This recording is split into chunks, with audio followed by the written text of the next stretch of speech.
2 days off. I think it was going to Washington, I don't know what it was, but seemed to practice with a lot more sort of intensity on Tuesday and today, paying better attention to detail. I think doing some of the things that we need to do to probably get better as a team. You know, it's pretty simple though. You know, you have a plan to follow. You either do it or you don't. You know, there's really not any gray area. And, you know, this team is going to be defined by what they do. You know, all the other teams have been here for the last 3 or 4 years. They're all kind of going to get remembered for what they did. But this team's going to get defined by what they do. And without consistent repetition, you know, you really can't put yourself in a position to have a chance to be successful. And, you know, are you giving yourself a chance? You know, I think that's what everybody has to ask themselves in terms of how they're going about what they're working and what they're trying to get done. You know, the format for A-Day will be similar to what we've done in the past. You know, we have the first team offense on one team and the second team defense with them. And then we have the first team defense on another team and the second team offense together on a team. So the ones play against the ones and the twos play against the twos, and you know, we kind of split the rest of the squad up, and you know, then we have the steak and beans dinner on, you know, Monday, which I think some of you are involved in, some media people. But you know, it's amazing to me how only the winning team guys show up with your group. Nobody comes to eat the beans. Everybody comes to eat the steak. I don't want to say y'all front runners or anything like that, but I mean, you guys support your team, you know, through thick and thin. The way I always learn to do it. But you know, we're really looking forward to Saturday, even though we're going to have some guys that will not be able to participate. You know, Xavier Dixon has a patella problem. It may require surgery. He's not going to. He didn't practice in the last scrimmage, and he won't be in this one. Derrick Henry, John Fulton, Kevin Norwood, Trey Priest, and Wilson Love. You know, those guys are all guys that will not participate, you know, in the scrimmage. None of those guys that we feel won't be back for the fall or have any problems getting back in the fall. But we're really looking forward to Saturday. I think it's a great opportunity for a lot of our players. Even though tomorrow may not be a really good day or tonight, the weather for Saturday is supposed to be great. You know, I think our fans out there really need to know that you know, the tradition of having an A-Day around here where we have a tremendous crowd, a lot of enthusiasm, a lot of support for our team. I mean, we have a lot of good recruits here. I mean, even though it's on TV and ESPN and all that stuff, that I think the players really appreciate the support.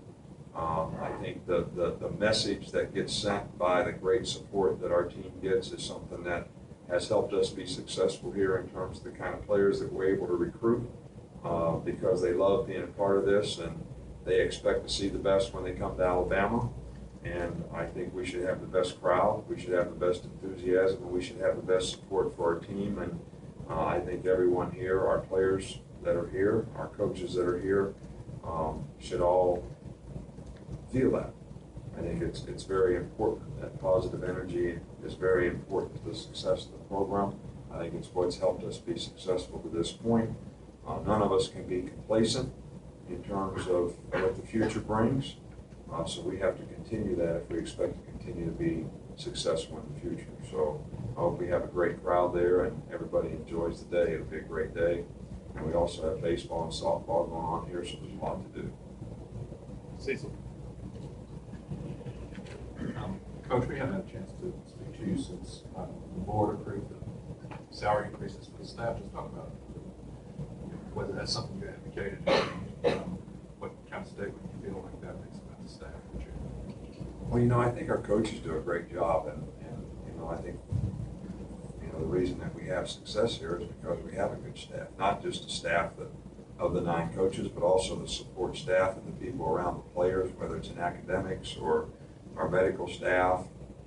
You know, our coaching staff especially does a good job, and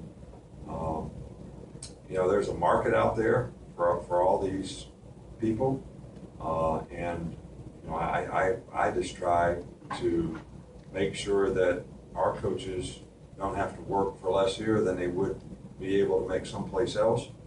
And because they do a good job, the continuity is important. The guys that have been here and done a great job, I think, should be rewarded accordingly. And I think, our staff does a great job. So the emphasis for us this year was to, make sure that we took good care of, the staff that has been loyal and done a great job here. No. What can you tell us about the competition at kicker this spring? And are you going to have one kicker this fall or split it into two? Well, I think both guys have done a good job. Both guys have had a good spring.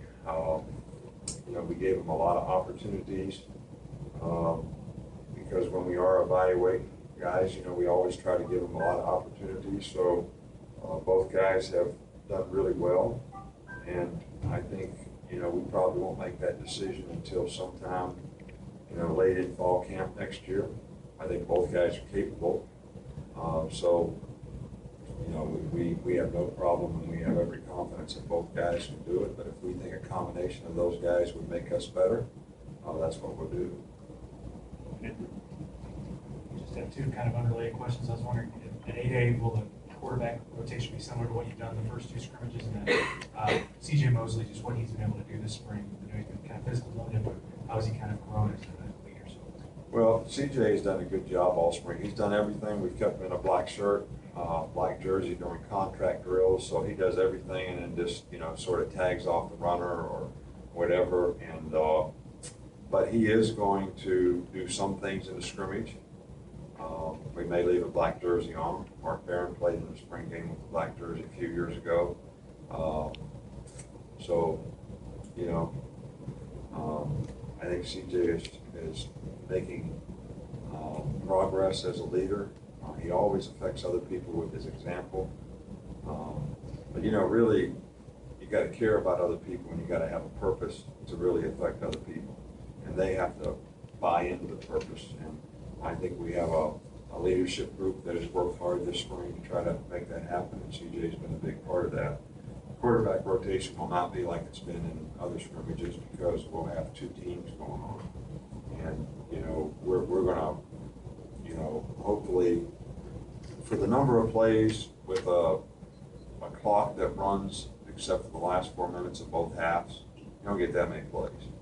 All right, so, we're not going to be able to get to kind of look at these guys that we'd like to, but we can't get a look at those guys at the expense of the rest of our team. So, we want to play AJ in the game. We're going to play Blake, Sims, and then we're going to play some of the other quarterbacks, a couple of the other quarterbacks a little more than the others, but there's no way that we can give them all an equal opportunity. We don't have enough plays. Dwayne?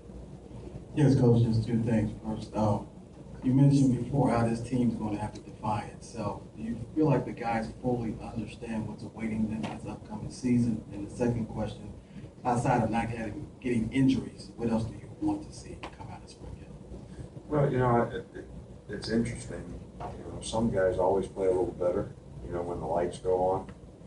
Some guys don't play as well for whatever reasons. And, it's kind of interesting because really a scrimmage is not a spring game. When you put a crowd in the stadium, you put all the coaches on the sidelines, and it's more game-like, even though you're playing against each other. I think you got a much better chance to evaluate that, in the players. See who's ready to give the kind of effort, play with the kind of toughness, be responsible to do their job, be able to bounce back if they have a good play, bounce back if they have a bad play. It's interesting to see how guys manage the competitive circumstance that you put them in. And I think that goes a long way to competitive maturity.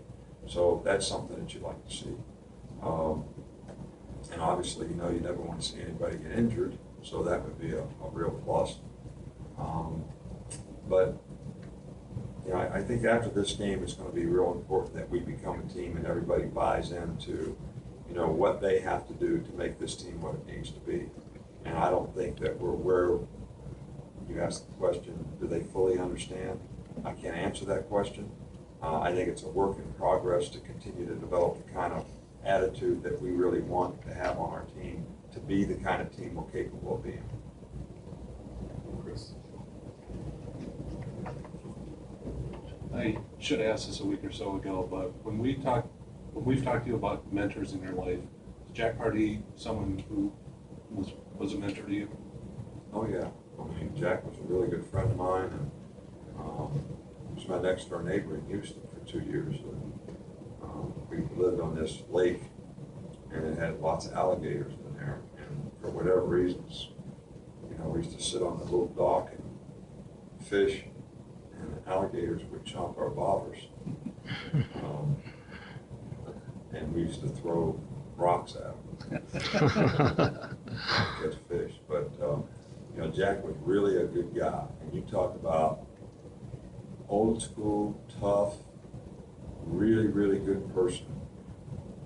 Some of the stories that guys told about him, you know, Jim Stanley was on our staff, and he was also one of the Junction boys with Coach Bryant when I was at the Oilers. And, you know, he talked about, I think they were playing Texas or some big game, and, you know, Jack was hurt, and Jack played fullback, you know, as well as linebacker in college. And they got the ball on the 7-yard line, and it was right at the end of the game, and time was running out, and the score was like 6-0 or something. They had to score a touchdown. I'm not telling the story exactly right, but Jack ran off the bench for one more play with a separated shoulder and like this. And he's got in the huddle and said, just give it to me one more time.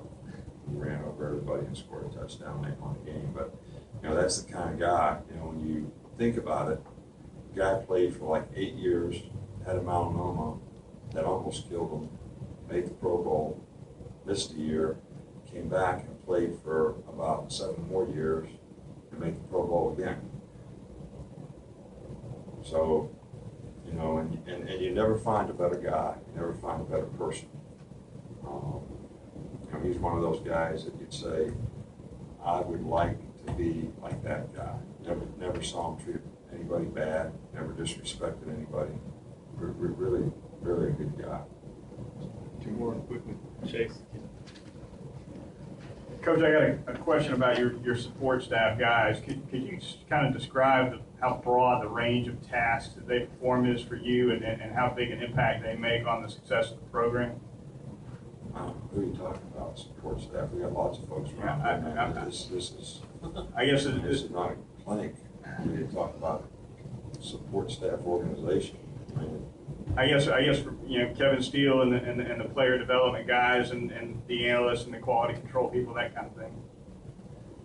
Well, you know, everybody has a role. I mean, I think we have a really well organized operation, and I think the people in those particular areas really contribute to that. You know, I try to say this is how we want. This is a system that we're going to use in terms of player evaluation.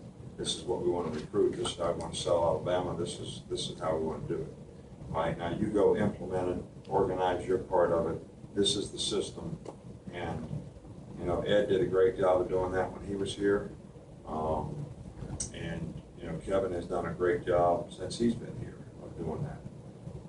And you know, there's a lot of, you know, we get all these tapes and all this stuff, you know, that you can waste a lot of time. I could spend 3 hours watching a player, or I could spend 10 minutes watching a player and see just as much if somebody takes the time to put the right plays together. All right, so but that's a lot of work. When we probably evaluated 500 players, maybe more. You know, this year I probably evaluated 500. The rest of the staff probably evaluated twice that many to say these are the guys that you should look at. So it really takes a lot of work, you know, to organize a trip like going to Washington, you know, like what Joe